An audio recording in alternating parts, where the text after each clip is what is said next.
지방간은 누구나 있지 뭐 현대인 중에 지방간 없는 사람이 어디 있어 이렇게 우습게 생각할 일이 아니다. 지방간이라는 거는 간에 지방이 쌓여 있다는 얘기입니다. 지방간, 알코올성 간염, 그 다음에 간경화 이렇게 가게 되는데 간경화까지 가게 되면 간이 딱딱해지면서 더 이상 간이 역할을 못하고 굳어버린다는 얘기고요. 복수가 찬다든지 각종 합병증들이 생기면서 간암 발생 확률도 올라가게 되고 순서대로 안 좋은 질환들이 쭉 생기게 되는 거죠. 먹는 걸로다가 간에 있는 대사를 좋게 해주려면 탄수화물, 지방, 단백질이 과도한 음식이 아니라 들이 많은 그런 음식들을 많이 먹어야 되는 겁니다. 안녕하세요. 지식한상 구독자 여러분 반갑습니다. 응급의학과 전문의 최석재입니다. 안면역 치료센터 운영을 하고 있습니다. 반갑습니다. 현대인들에서 지방간 굉장히 많아지고 있죠. 간이 어떤 장기인지를 먼저 생각을 해보면 왜 그런 일이 벌어지는지도 알 수 있을 겁니다. 간하면 대표적인 해독기관입니다. 탄수화물, 단백질, 지방, 무기질 이런 것들을 먹죠. 혈액으로 흡수되면 그 물질들이 다 간으로 한번 모여가지고 대사 과정을 거칩니다. 그렇기 때문에 그 대사가 적게 이루어지거나 너무 많이 이루어졌을 때 간에 문제가 됩니다. 아프리카의 영상 같은 거 보면 배만 뽀득하고 팔다리는 얇은 그런 친구들 있잖아요. 그런 게 어떤 경우냐 하면 저알부민성 질환으로 인해 가지고 복수가 차는 그런 상태입니다. 너무 에너지가 부족하고 흡수가 부족하게 되면서 생기는 문제죠. 우리나라의 현실상 이제는 그런 경우는 거의 없어졌고요. 이제는 오히려 간에서 과도할 정도로 에너지가 가득 찼다가 그걸 유지를 못한다든지 그러면서 생기는 문제들이 발생을 하죠. 예를 들면 자연 상태에서 유래된 통곡물이나 이런 음식을 먹으면 천천히 혈당이 올라갔다가 다 소비하고 없어지고 이렇게 돼야 되는데 그렇지 않은 가공된 밀가루를 포함한 음식들을 많이 먹게 되면 남은 에너지들이 글라이코겐으로 간에서 저장이 됩니다. 혈당을 올리다 못해가지고 남은 에너지들이 간에 저장이 돼요. 그렇게 해서 저장되다가도 남은 물질들은 결국은 지방으로 바뀌게 됩니다. 그러면서 우리 몸에 곳곳에 지방으로 쌓이게 되죠. 지방세포에. 그렇게 해서 생기는 간염, 그 중에서 지방간 상태가 되는 겁니다.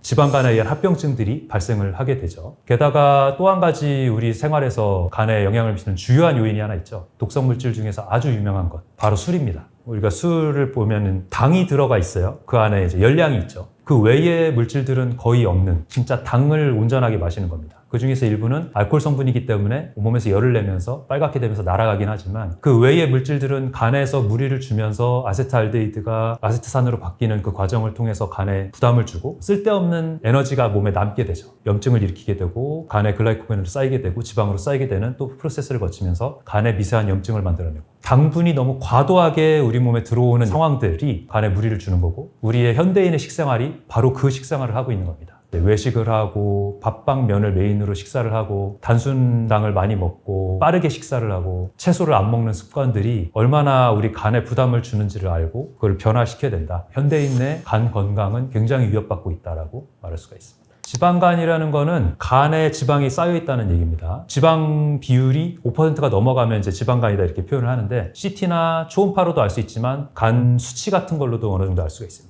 지방간을 넘어서 간염까지 가게 되는 경우는 간 수치가 올라가요. 40 이상으로 올라가면 지방간을 넘어서서 간염으로 갈 수도 있겠다. 이런 걸 판단을 해야 되고요. 그 상태를 넘어서면 간경화라든지 더 심하게는 간암이나 이런 질환들까지 악화될 수가 있습니다. 그래서 지방간일 때는 아직은 간 수치도 올라가지 않고 지방만 쌓여있는 상태니까 그 상태에서 절식을 하고 간의 지방 부담을 줄여주면 그러면 다시 돌아올 수 있는 그런 충분한 상태고 그 이상 가면 돌아올 수 없는 상태로 갈 수가 있기 때문에 지방간 내지는 간염 상태에서 습관을 바꿔야 됩니다. 탄수화물, 지방, 단백질만 많은 음식이 아니라 비타민, 무기질, 섬유질들이 많은 항산화 물질들이 많은 그런 음식들을 많이 먹어야 되는 겁니다. 탄수화물, 지방, 단백질만 있어서 열량만 많은 음식들을 과도하게 먹는 것이 가장 문제가 되는 거거든요. 일단 첫 번째는 좋은 음식들을 먹어야 됩니다. 자연 유래 그런 물질들을 먹어야 되는 거죠. 밥을 먹어도 바깥에 도정을 해가지고 비타민이나 무기질을 다 없앤 쌀밥을 먹는 게 아니라 현미밥을 가능하면 먹는 게 좋고요. 그 다음에 채소도 익혀가지고 비타민 C, 비타민 B를 다 물에다 씻겨 보낸 채소가 아니라 초록색 생채소를 가능하면 먹고 해조류나 이런 음식들도 빠지지 않고 잘 먹고 육류를 먹더라도 태워서 먹거나 이렇게 구워서 먹거나 이렇게 너무 고온에다 조리하거나 튀기거나 이렇게 하지 말고 쪄서 먹거나 끓여서 먹는 방식으로 너무 과도한 온도에서 익히지 않는 상태로 먹는 거를 추천을 드리고요. 두 번째 방법은 오히려 비우는 겁니다. 절식을 하는 거죠. 배가 부를 때까지 과도하게 먹는다. 씹지 않고 먹는다. 이렇게 되면 과도한 열량을 먹을 수밖에 없는 환경이 되는 겁니다. 우리가 음식을 먹고 나서 그게 포만감을 느끼게 되려면 최소한 음식이 들어가고 20분여가 지나야지만 돼요. 천천히 꼭꼭 씹어 삼키고 분해된 음식들을 소화기관에 넣어줘야 분해와 소화도 그리고 흡수도 잘 되지만 먹는 시간도 길어지게 되는 겁니다. 10분 만에 부지런히 빨리 먹게 되면 포만감을 느끼기 위해서는 더 많이 먹을 수밖에 없어요. 실험 중에 그런 게 있습니다. 우리가 그릇에다가 스프를 공급한다고 할게요. 밑에서 스프를 계속 공급을 해주면 사람이 더 많이 먹게 된다는 이론입니다. 왜냐하면 내가 눈으로 보는 효과가 있기 때문에. 그래서 이걸 다 먹어야 될 것 같은 느낌에 많이 먹게 되죠. 그렇지 않고 그릇이 작거나 스프가 더 이상 공급이 되지 않으면 조금만 먹었는데도 눈으로 다 먹었구나, 포만감을 느껴야 될 때가 됐구나, 이렇게 생각하게 된다는 겁니다. 그렇기 때문에 작은 양을 떠놓고 그다음에 천천히 다 먹어서 그릇을 비우는 느낌을 받아들이고 그릇을 작게 해야 덜 먹을 수 있는 겁니다. 그래서 좋은 음식을 먹는다, 절식을 하고 천천히 먹는다, 세 번째는 일부러 금식 기간을 갖는다라는 방법이 있습니다. 간헐적 단식이라도 표현을 하는데 간이 쉴 시간을 주는 겁니다. 우리 술 같은 경우도 매일매일 먹는 것보다 며칠이라도 쉬고 먹었을 때에 간에 부담을 덜 주게 되거든요. 같은 방식으로 음식도 간에 부담을 주는 거다 보니까 어느 일정 시간을 간을 쉬게 해주는 게 굉장히 도움이 많이 됩니다.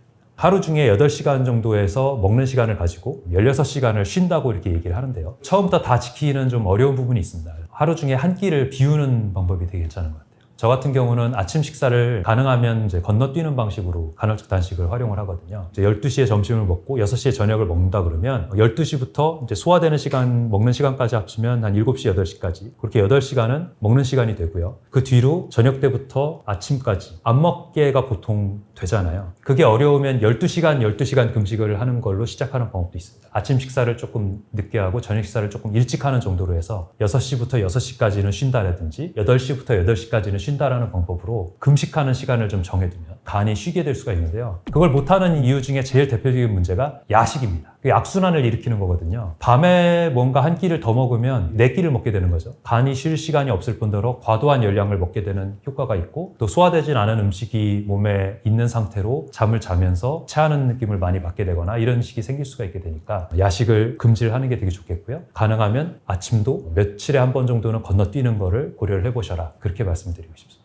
간헐적 단식을 꾸준히 하게 되면 제일 먼저 내 몸에서 과도한 글라이코겐이 쌓여 있거나 간 염증에 쌓여 있거나 지방간 상태로 된 거를 정상으로 되돌리는 효과가 있습니다. 이런 물질들이 간에 쌓여 있을 때에는 혈당이 낮아지면서 걔네들을 혈류로 보내야 될 시간이 있어야 되는 거거든요. 예를 들면 우리가 간식을 먹는다 이렇게 해가지고 아침 먹고 간식 먹고 점심 먹고 간식 먹고 저녁 먹고 간식 먹고 이렇게 2-3시간마다 계속 음식을 우리 몸에 주어주게 되면 남은 혈당을 보내서 소진시키는 시간이 있어야 되는데 그 시간이 없어지게 되는 겁니다. 그러면서 간에서는 계속 남는 열량들을 저장하기 위해서 간이 계속 부담을 갖게 되고 남은 열량들을 지방으로 쌓기 위해서 비만으로 이어지게 되는 거죠. 식사와 식사 사이에 간식을 하지 않고 그 다음에 아침 식사를 금식하는 방법으로 간을 비우는 시간을 갖게 되면 비만도 줄어들게 되고 고혈압, 당뇨, 고지혈증에서도 특별한 효과를 갖게 됩니다. 간헐적 단식이라는 게 간 건강을 위해서만이 아니라 암 예방까지도 해주는 좋은 효과가 있다, 이렇게 생각을 할 수가 있습니다. 먹는 걸로다가 간에 있는 대사를 좋게 해주려면 탄수화물, 지방, 단백질이 과도한 음식이 아니라 비타민, 무기질, 섬유질이 많은 음식을 먹는다가 답이 되는 겁니다. 단순당이 많이 들어있는 가공식품, 빵, 떡, 면을 피한다. 두 번째는 음료수에 들어있는 액상과당이라든지 이런 과당류가 많이 들어있는 것. 너무 흡수가 빠른 당류들이 문제가 되는 거고, 지방 같은 경우는 좋은 지방이 많이 들어있는 음식을 먹어야 돼서 불포화 지방 중에서 오메가3가 많이 들어있는 지방들은 대표적으로 뭐가 있는지를 알면 좋습니다. 식물성 지방 중에서 오메가3가 많이 들어있는 물질이 우리나라에서 제일 대표적으로 들깨, 아마씨, 아보카도 오일이라든지 아니면 올리브 오일, 이런 것들이 오메가3가 많이 들어있고 불포화지방산이 풍부한 오일이거든요. 그 다음에 포화지방이 과도하거나 트랜스지방은 절대로 피하는 쪽으로 그렇게 하는 게 좋겠습니다. 먹고 있는 육류 중에서도 너무 염증이 가득한 육류가 있거든요. 곡물을 먹어서 키운 육류라든지 케이지에서 과도하게 비육하게 길러진 옥수수를 먹이면서 키운 육류보다는 좋은 환경에서 뛰놀면서 풀을 먹고 자란 그런 육류는 우리 몸에서 염증 반응을 떨어뜨린다라고 얘기를 하는 게 있거든요. 그렇기 때문에 육류를 먹더라도 염증 반응을 줄여줄 수 있는 오메가3가 많이 들어있는 육류를 먹는다든지, 계란을 하나를 먹더라도 비율이 오메가3가 많이 높은 육류를 먹는다든지, 이런 식으로 해서 먹는 거를 추천을 드리고요. 그 다음에 유제품 같은 경우는 제한을 하는 것을 추천을 드립니다.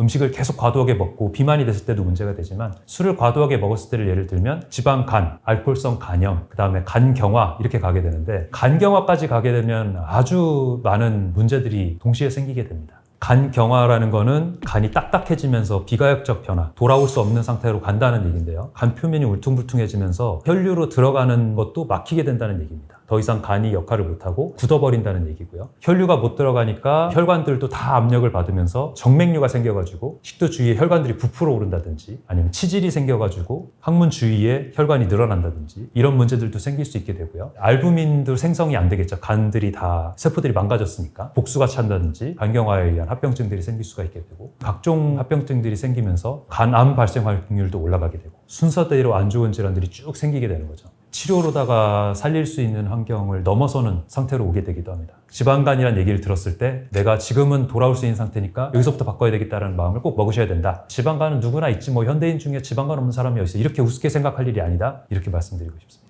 비알코올성 지방간 하면 간염에 의한 지방간이나 뭐 이런 것들도 있지만 그거 말고 이제 음식에 의한 지방간이 큽니다. 과도한 탄수화물을 계속 섭취를 하면서 생기는 탄수화물의 변화에 의해서 간에서 미세한 염증이 계속 반복이 된다는 거거든요. 단순당이 들어오게 되면 간염을 지나가게 됩니다. 비알코올성 지방간, 간염 상태가 될 수가 있고요. 그다음에 과도한 지방도 문제가 됩니다. 지방 같은 경우는 여러 가지로 나뉘게 되죠. 포화지방, 불포화지방, 트랜스지방 이렇게 나누기도 하는데 동물성 지방으로 대표되는 포화지방을 너무 과도하게 섭취를 한다든지 불포화지방 중에서도 이제 오메가3 불포화지방이 많으면 오히려 이제 혈관을 좀 깨끗하게 해주고 만성염증을 줄여주는 효과가 있는데 그 외에 트랜스지방 이거는 굉장히 몸에서 혈관들이나 이런 데 염증을 많이 일으키는 지방입니다. 트랜스지방은 뭐냐 하면 식물성 지방이긴 하지만 거기다가 관리를 편하게 하기 위해서 수소를 첨가해가지고 경화시킨 지방이에요. 포화지방과 불포화지방의 차이는 뭐냐 하면 우리 상온에서 굳는 지방이냐 안 굳는 지방이냐의 차이거든요.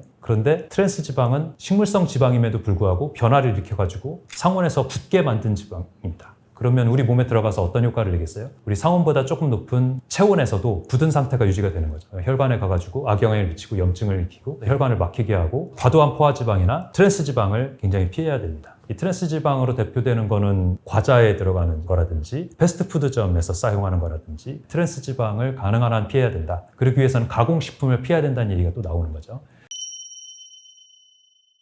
우리나라에서는 간 건강을 지키는 습관 첫 번째로 식사보다 술을 먼저 얘기해야 될 것 같아요. 젊은 사람, 나이 든 사람 상관없이 술 문화가 사람들한테 퍼져 있기 때문에 간을 건강하게 하려면 그리고 미세한 염증들과 발암물질들을 피하려면 결국은 회식에서 내 몸을 피해야 됩니다. 회식하면 너무 과도한 열량의 음식들과 태운 고기들 그리고 술이 빠지지 않기 때문에 몸에 백해부익한 것들을 다 합친다고 보시면 돼요. 그리고 꼭 술 먹으면 또 담배 태운다고 담배 또 땡긴다고 하시는 분들이 있거든요. 술, 담배, 과도한 열량, 태운 고기들 제일 안 좋은 것들을 피할 수밖에 없다. 그래서 간 건강을 위해서는 회식에서 멀어지고 운동 중심으로 취미활동 중심으로 이렇게 모이는 게 어떨까 추천을 드리고 싶습니다. 두 번째로는 비우는 습관, 간헐적 단식을 포함해서 절식하는 습관, 소식하는 습관을 들이기를 추천을 드리고 싶고요. 거기에는 꼭꼭 씹어서 100번 이상 씹어서 1시간 정도 식사를 하는 습관도 들여야 되는데 이거 정말 어려운 것 같아요. 일부러 이제 암 환자들이랑 같이 식사하고 이럴 때는 모래시계를 돌려놓고 요거가 30분짜리 모래시계가 다 될 때까지 식사를 천천히 하시도록 연습하십시오 이렇게 얘기를 하고 근데 습관이 어려워요. 하지만 분명하게 편안한 상태에서 편안한 호흡을 하면서 천천히 꼭꼭 씹어 먹는 습관은 너무너무 중요하다. 식사 시간을 충분히 확보하고 최소한 30분 이상 가능하면 1시간까지 천천히 드시라고 말씀을 드리고 싶고요. 세 번째는 규칙적인 운동이 되겠죠. 열량을 태우는 데 좋은 방법이 뭡니까? 절식하는 방법도 너무 중요하지만 식사 후에 당 피크를 이루지 않도록 운동을 하는 겁니다. 그래서 저는 이제 병원에서 근무를 하면서 식사 끝나고 나면 계단을 8층까지 왔다리 갔다리 하면서 3-4번 하거든요. 그것만 하더라도 막 몸에서 땀이 나면서 운동을 충분히 했다는 그런 다리 뻐근한 느낌을 받을 수가 있는데요. 회사 생활 하시거나 이러신 분들도 가까이에 계단이 있고 그렇지 않고 식사 시간 후에 시간을 확보하실 수 있는 분들은 주위를 걸으시는 걸 추천을 드립니다. 운동에 좋은 게 또 걷기니까